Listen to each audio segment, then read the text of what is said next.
Hey guys, it's Sugar, and I'm so excited to be talking about Baccano today. It has been 10 years since its initial release, and it still holds up.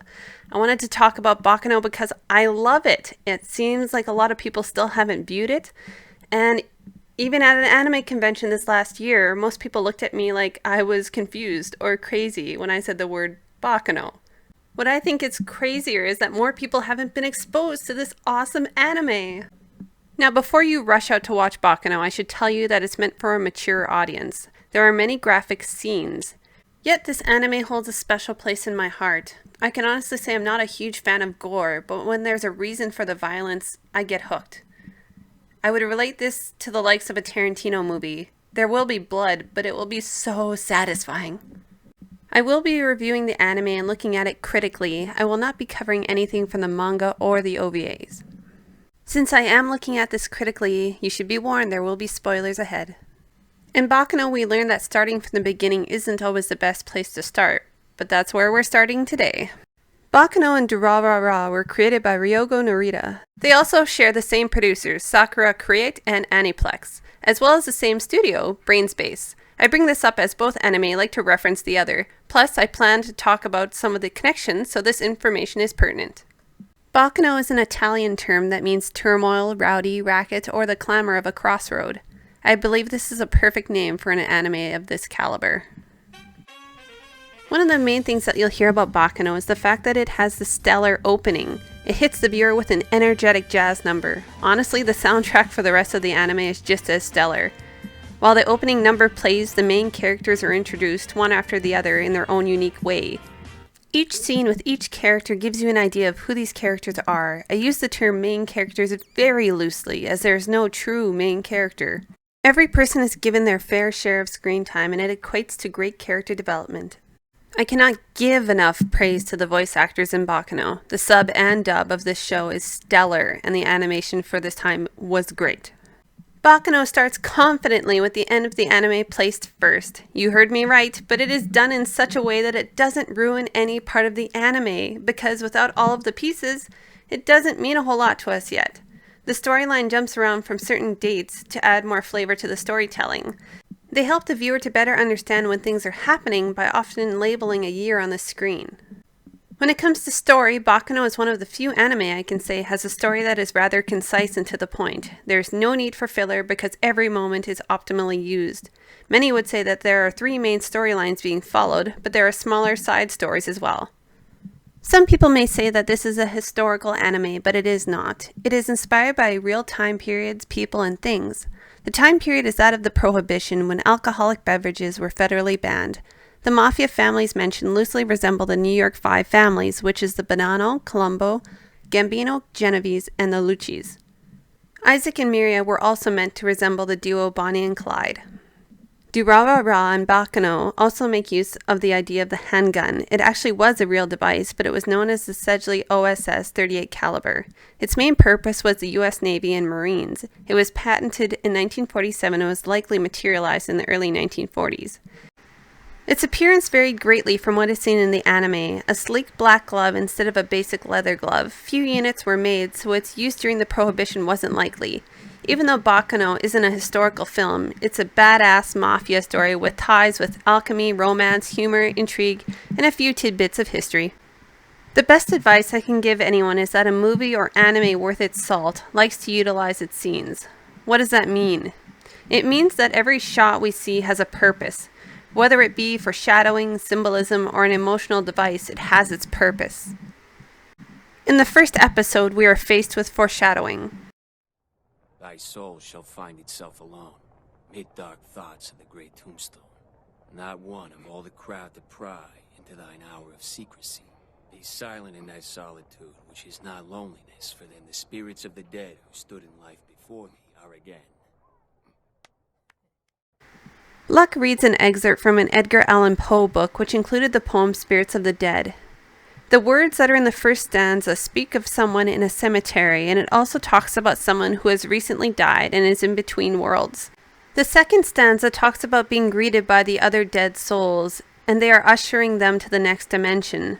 The rest of the poem talks about the soul, the mystery of what separates us from life and death, and what is the afterlife. used to be so scared of this poem I couldn't stand it. But now, it doesn't seem to bother me. Not since what happened a year ago. Why is that? Maybe since I lost any need to be afraid, I also lost any feelings of anxiety. Towards death, I mean. Locke is letting us know how he felt before and after receiving his immortality. Another moment of obvious foreshadowing, which some people can miss, I know I missed it my first watch, was actually in the first episode.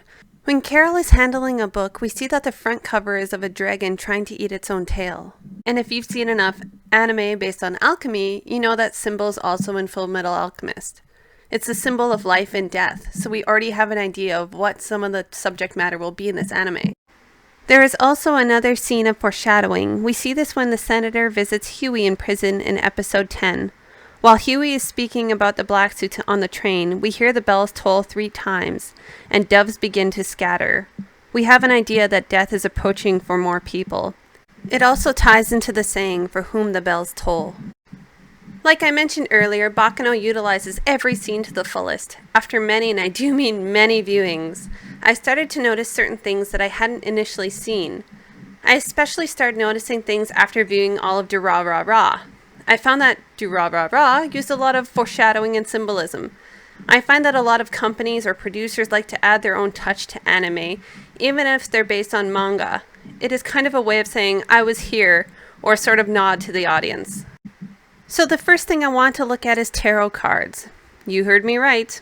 I have a bit of a photographic memory, so after viewing Durarara, the tarot card scene stuck out in my mind.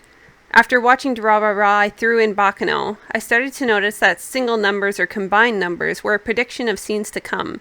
The first time we see this is at the train station.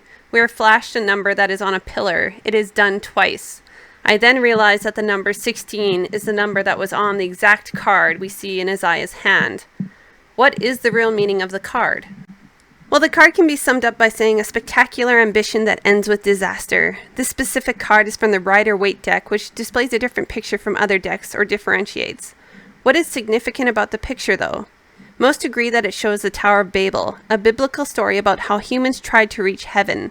Seeing humans' vanity and their greed to be like God, he smashed the tower.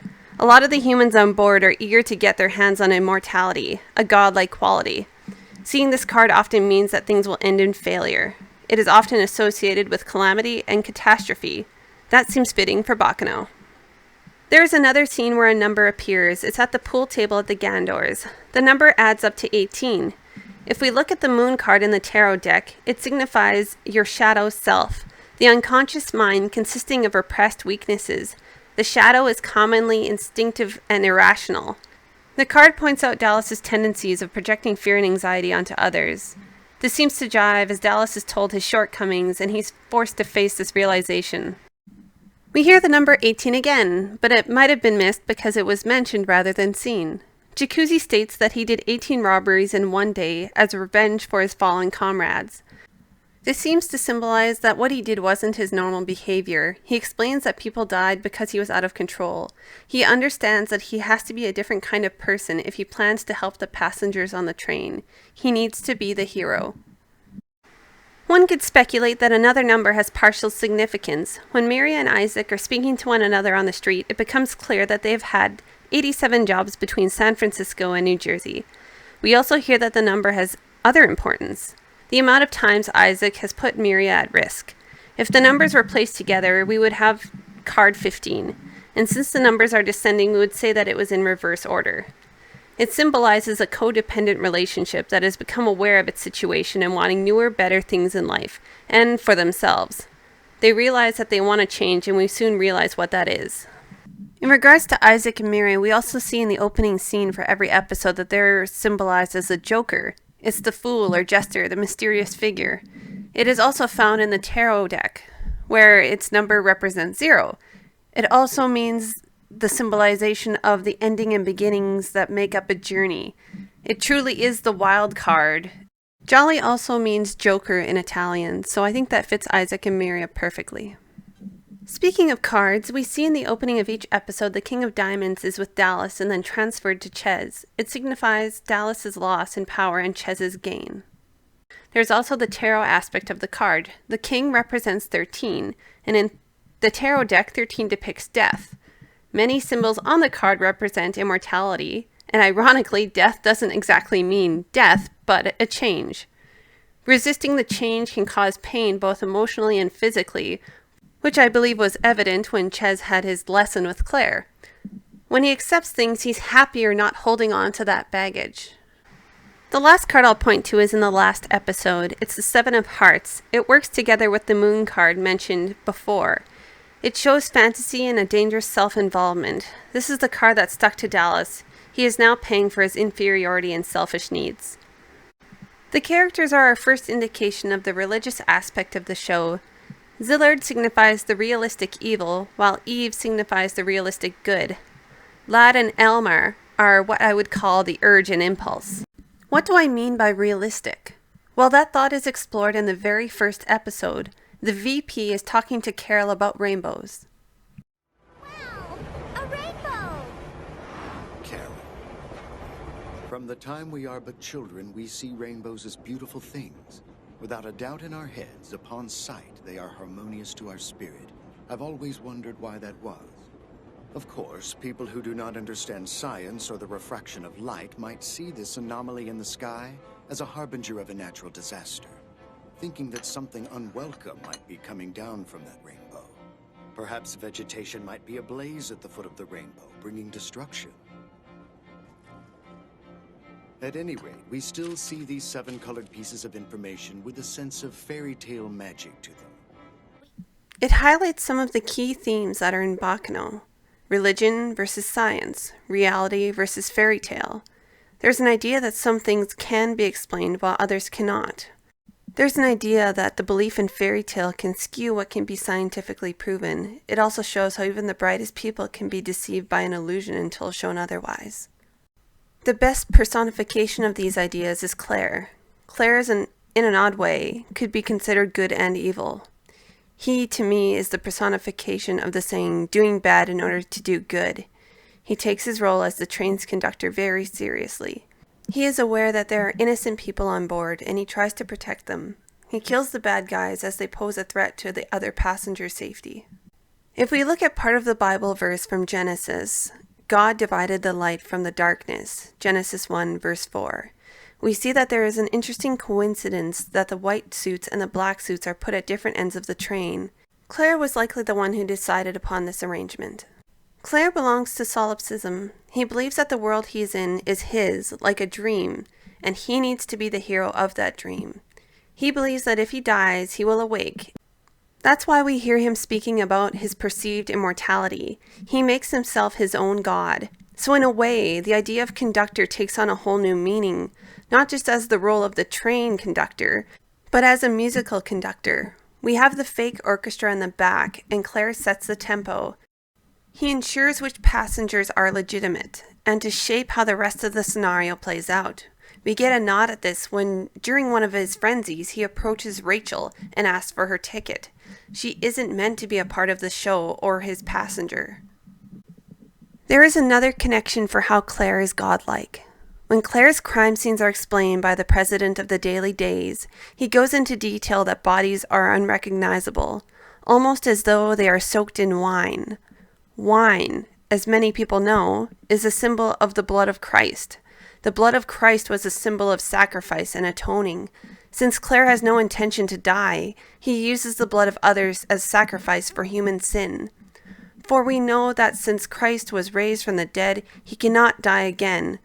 Death no longer has mastery over him. The death he died to sin once for all. Romans 6, verse 9 to 10. The blood that Claire left behind will also be a sign to others of what the rail tracer was capable of and who it claimed. Claire even states that Lad needs to be a sacrifice because the world has lost Tony. His world which has lost Tony. After all of the killings are complete, we see the sunrise. Sunrise has connections to the resurrection, or in non-biblical terms, hope and a new start. Even Jacuzzi brings up the idea of selling Nice's bombs. Not necessarily a better job description, but it would be an opportunity for them to transition out of bootlegging. I'm sure you're thinking, why wouldn't Claire have killed Ches and Jacuzzi then? It's not like they were innocent, right? I believe he understands that they are also like him in a sense, that they have likely done good, but they've also done evil. Claire also understands that they are the result of circumstance. We see in episode 5 that Jacuzzi didn't want to hurt anyone. He sought vengeance for his fallen comrades. He also tried to save the passengers of the train. After Claire is made aware of Chez's past with torture, he teaches him a lesson. He doesn't see the need to kill Chez. I also think that Claire was planning to kill Lad on the train, but since he showed the ability to save Lua, he would take the gamble of him being either alive or dead. I thought he was just common scum, but he was something else altogether.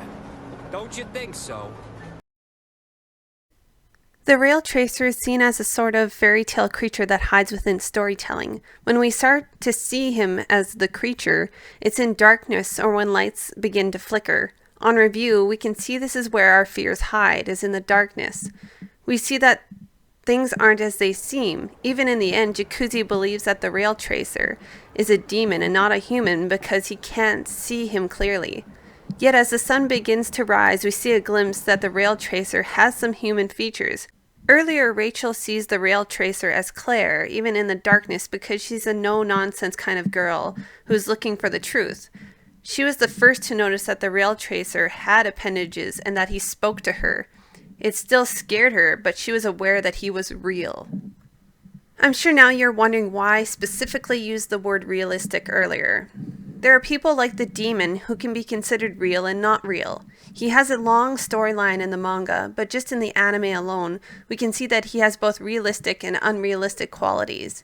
He's summoned by alchemy and holds the secret to the immortality elixir, yet he can take on human form.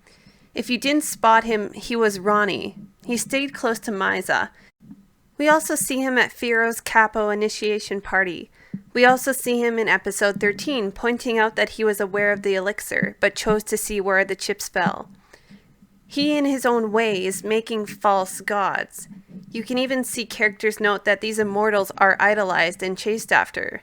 Lad even pointed out to Chane that Huey is like a god. Ronnie is a complex character in this way. Earlier, I referred to Lad and Elmer as the urge and impulse because they do things impulsively and often without a second thought. Lad decides to kill some people based on a look or a comment, while Elmer wants people to smile because of an urge he has for things to be his way, a certain way. Both can make inappropriate decisions solely based on their urges.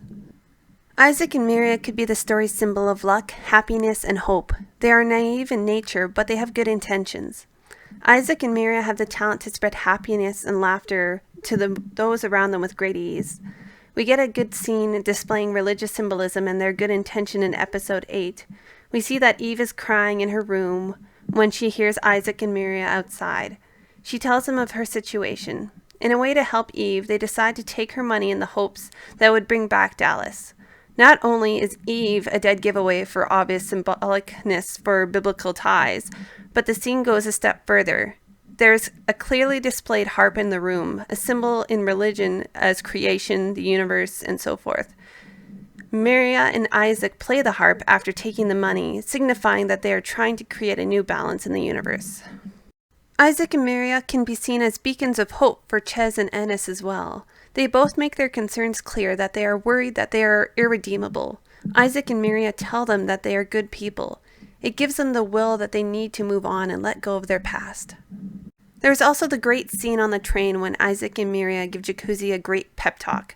It gives him the courage to save the passengers on the train. There are other small nods to the idea of biblical ties in this anime. We see the candles on the boat flickering in episode 7. We see Gustavo eating an apple in front of Eve in episode 8.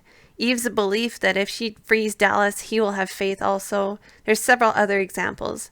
There's so much clever writing here that it shows that they appreciate their audience.